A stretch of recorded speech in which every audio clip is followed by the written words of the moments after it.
Hello there! Today I will be listing all of Hazel Levesque's abilities within all the books that she appears in. So, you know what that means. I'm jumping into this topic like Bear Grylls jumping into quicksand. It's a difficult process, but hey, it's fun. So if you've seen my other abilities videos, you know that I will only be talking about the abilities that are canon, so no fanfiction powers here, folks. And of course, like always, these abilities will be sourced from the original books where she appears in. So that means I will be using the Heroes of Olympus series and the Trials of Apollo series as reference. Also, like always, there will be some minor spoilers from those books in this video. And quick note, if I forgot any abilities, then the extras will be in the description, because I always seem to miss a few like the genius I am. Alright, let's get into this. Hazel is the child of the Roman version of the god Hades, that being Pluto. So you'd expect her to have a lot of death powers like our good old buddy Nico D'Angelo, right? Well, sort of, but not exactly. You see, Pluto was known and worshipped by the Romans as being a ruler of the underground, so this makes Hades' Roman counterpart more attuned with rocks and minerals. But it also doesn't mean that death powers are off the table either. You'll see what I mean by that later. But for now, let's do something fun. With all this information you have on Hazel at this point in the video, I'm pretty sure you know what ability is coming first. But just for fun, let's see if you can guess it. So Hazel's first ability is either A, fire breathing, B, laser eyes, or C, flight. If your answer was any of them, then I'm sorry, they're all incorrect. I apologize, I'm just having some fun. Alright, her actual first ability is called Earth Manipulation. Like an earthbender, Hazel can change the shape of the ground to suit her needs. So this means that she can make tunnels, seal up holes, and generally change the underground environment to her liking. Her manipulation over the ground also lets her cave in underground areas, as she is able to crack and destroy any underground tunnels or areas in general. Her next ability allows Hazel to see everything. Underground Sense is a power where Hazel can sense basically everything that is around her while she's underground and from any direction. So think of it like a big bubble that surrounds her, and anything that gets within that bubble, she can sense it. She can sense if there are any fun traps hiding, what rocks and minerals there are, how many living beings reside within, and if there are any secret rooms, doorways, vaults, or that Cheeto that slipped off your hand and somehow ended up in the depths of the earth will be visible to her. Though this visibility is not actually her seeing stuff, it's just sensing. It probably works like echolocation, but don't quote me on that. Hazel can also know how stable the underground is, so she'll know if something is weak enough to collapse on her, or if the ground would cave in. She just knows, don't question it. She also knows the exact distance between everything she can sense. How she knows this is beyond me, but if you're wondering about the maximum amount of distance that she can sense stuff, then I don't really have an answer to that. If there was a definitive answer in the books, then I just couldn't find it. The highest number for her sensing distance I've found was 1,000 feet, but it could be higher. But also, I do know that by putting her hand on a surface, she can amplify her range of sensing to be more focused on an area her hand is placed on, and to give her more range in any given area she chooses, almost as if she is using a sniper rifle. Wow, that's quite the example, huh? Also, in case you were wondering, there are no visual effects to her using this power, so no ripples, rumblings, or shakings happen while she performs this power. Also, if there are things nearby, like enemies that are touching the ground, then Hazel can sense their movements as long as they are on the ground. Which means if she is underground, then she's basically got perfect navigation skills, like a living radar system. Damn, that's kinda broken. Lastly, Hazel can sense how ancient and old an underground place was and what the place used to be. Like for example, maybe it was a winery or a secret bunker. And she knows exactly when they were built. How she knows this is beyond me again. I mean, is it just me or do these powers just keep on getting more and more insane? And we're not even halfway through. Oh boy! Speaking of insane, controlling gems may not be on your top 10 favorite superhero powers, but I assure you, it's nuts. So Hazel can bring any gem from the underground to the surface. She can use these gems as a weapon by hauling smaller gems at enemies like bullets, and she can crush enemies with bigger sized gems. Also, if she has a lot of small gems, she can control them and shape them into whatever she wants. The best example I can compare this to is those microbots in the movie Big Hero 6. Another fun thing she can do with this ability, and you might have already guessed that she can do this, but weapons that are made of underground resources can be controlled, allowing for her to pull them towards her or others. So think of Thor's hammer, but she could do that with basically any weapon. So, if you thought I was done with the movie references, then you'd be dead wrong, because another interesting thing that she could do with gems is levitate them like she's using the Force. You know, like from Star Wars. Also, if she concentrates on a gem, she can heat it up enough to where it becomes easy to bend, where she can then shape that into whatever she wants. Almost like a very valuable piece of Play-Doh. Remember, it's fun to play, but not to eat. Especially this Play-Doh. So with everything I just mentioned, you're probably thinking that this power must be quite draining on her, right? Well, again, you'd be dead wrong, as she's been seen summoning and controlling a truckload of gems without her ever breaking a sweat. Yeah, and I always wondered why no one acknowledged Hazel for her powers. This is kinda bonkers. Also, fun fact, this power previously used to curse people who sold any gems that she summoned, but now it works like a charm. Oh. Her next ability is called Gem Sense, and it's pretty much the same as her underground sense, but it's with gems. I know, riveting, isn't it? Gem Sense allows for Hazel to sense any gem that is within her bubble of sensing. Hey, that's basically just underground sense, you dum-dum. Well, yes, but no. I put this as a separate power because she knows the exact type of gem that she is sensing for some reason, which to me that fact classifies it as more of a gem sense than an underground sense. I mean, hey, another ability to add to the list. Why not just make a resume at this point, pal? Hello, my name is Hazel Levesque, and I will tear you to shreds with shiny objects. Just when you thought we were done with gems, we got another. This next power probably has the most creative name in the entire list. I'm calling it Gem Uncontrol.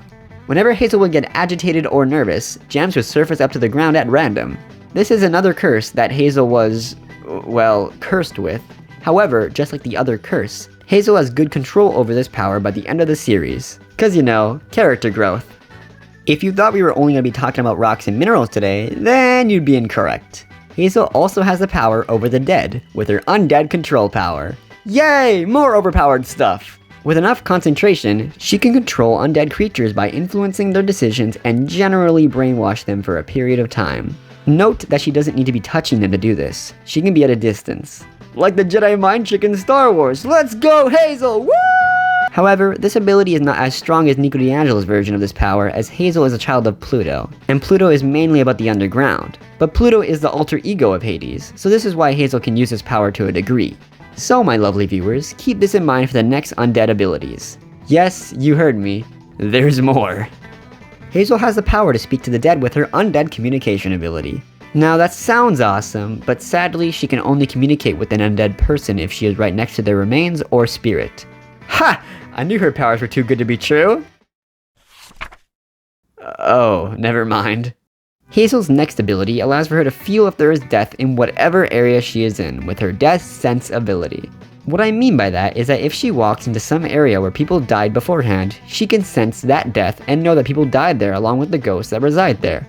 Yeah, that was probably very confusing, huh? I don't think there is a really good explanation of this power, but an example I can compare it to is a bakery. Yes, you heard me, a bakery. You walk by a bakery, and you smell the air, and you know it's a bakery based off that beautifully majestic smell of cooked bread that is just waiting for you to savor every last bite of that rare jewel. So yeah, I'm not saying that this power is like smelling death or anything. I'm saying that when she goes near a place where people died, she can sense that people had died there without anyone needing to tell her, with her being able to sense ghosts in that area as well. Also, this power is amplified with the underground sensibility, with her being able to sense death from the underground far away within her underground sense bubble. Because why not, I guess? Also with this power, she can sense people's life force, so she can know how close people are to dying. So if you're trying to eat a California Reaper, the hottest pepper in the world by the way, you can kiss your life force goodbye as you're basically getting one-shotted. By a pepper! Man, so many food references today, huh? She also can somewhat sense when people die. What I mean by somewhat is that it's not as powerful as Neko's, where he can know when someone died no matter how far he is from that individual. But she can sense them easily if the dead individual's remains or spirit is close to her. I mean, that's still pretty neat to have, not gonna lie. But enough with all this dead stuff. Time for some shadow travel. Yep, Hazel can shadow travel. Well, again, sort of. We've never actually seen her use it by herself, but she has assisted Neko in doing it when he was low on energy. So she can use it, but it's unclear as to the extent of this power for her. Also, if you're wondering what shadow travel is and how it works, then go check out my NekoDiangelo video, as there is a good explanation on it there.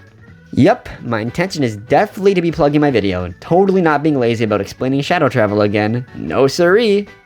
These next powers I will be calling extra abilities, due to Hazel not originally being born with them. And you know, it sounds cool. So the first one up is called Flashbacks. This ability is probably the most annoying power I've ever heard of in my life. Not to her enemies, by the way, but to Hazel herself. This power makes Hazel black out, and she then will be forced to watch and relive her old traumatizing memories of herself in the past for a short time. Also, Hazel can't really do anything to get out of these flashbacks. She would need someone else to shake her awake. Man, and we think we have problems. Also with this power, if she's touching someone else while she is going into this state, that person will join her in the flashback. That must be quite horrifying for the other individual, not gonna lie. Though if Hazel successfully brings someone into her flashback, she is able to see someone else's past memories. However, she has never done this intentionally, so the question of if she can look into people's minds whenever she wants, like some sort of Loki ability, is not confirmed. But she can see other people's memories, whether intentional or not. So yeah, that ability doesn't sound very good for her, but don't worry, this ability was a curse. So you know what that means? By the end of the series, Hazel has good control over this power, and it's not an issue. Character development, let's go! But if you're wondering how she was able to get this strange power in the first place, then most likely it was due to her time in the underworld, and the fact that her family is closely entwined with the mist. Speaking of the mist, this perfectly transitions us into her next ability. Hazel's second extra ability is her mist manipulation power. Now this one's a fun one, and kinda terrifying.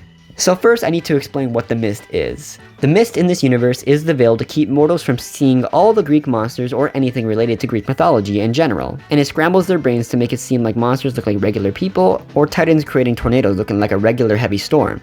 So what does this mean for Hazel? Well, she can actually control this mist at will. This allows her to trick anyone from regular humans to fully powered gods, because yes please. She can trick them by making them see intangible things and tangible things that aren't actually there. So she can use this power to make somebody see a wall in front of them, and if she wants, she can make it so that this wall is touchable. Maybe she uses it to crush them, or maybe she just wants to make them look at a nice wall. You never really know with Hazel. Though there's a lot more crazy things that she can do with this power. Like for example, being able to change the appearance of anyone to look like somebody else is definitely notable. Also, being able to hide herself, others, and objects within the mist so she can sneak around is again, definitely notable. So I know this power sounds nuts, and don't get me wrong, it is. But it's actually not as simple as I'm making it sound. For this power to work, Hazel would need to get into her opponent's head. Not literally, of course, but remember how I said that the mist makes unnatural Greek stuff look normal? Well, this power works in the same way. Hazel would need to figure out what the individual or individuals she is trying to use this power on is expecting to see. So let me give you an example. Let's say she is backstage at a Justin Bieber concert, but Justin is sick, so he can't walk out on stage. However, everyone is already expecting for him to walk out the aisle and start singing. So if Hazel used the power on some random person and they walked out pretending to be Justin, then the power would work. She would even be able to make the person's voice sound like Justin's. However, if she tries to make that same person look like, I don't know, Elvis, then that power won't work as well since the audience is expecting to see Justin walk out, not Elvis. Also, Elvis is kinda dead, so that probably wouldn't help. Yes, I just explained this power using a Justin Bieber concert as an example. Checking that off the bucket list.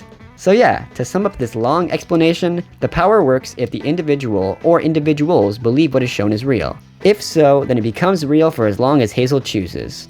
Also, why is this an extra ability, you might be wondering, my dear viewers? Well, Hazel was not born with this power. She may be closely entwined with the mist due to her mother performing a lot of magic in the past, but she is able to use this power to this extreme extent due to Hecate, the goddess of magic. Hecate gave her this power while she was on a quest so that Hazel can better assist her friends in upcoming situations. So yeah, I mean, what do you want me to say? Hazel's abilities are pretty damn awesome, and pretty damn terrifying. So these are all of Hazel Levesque's abilities. I know this entire video I had been making her out to be a scary individual, but she's actually quite the cinnamon roll. You know, when she's not in battle and all. As always, if you enjoyed, then please leave a like and subscribe for more of this content. If you want more in-depth character abilities, then please comment down below. So yeah, like always, stay awesome and thank you for watching.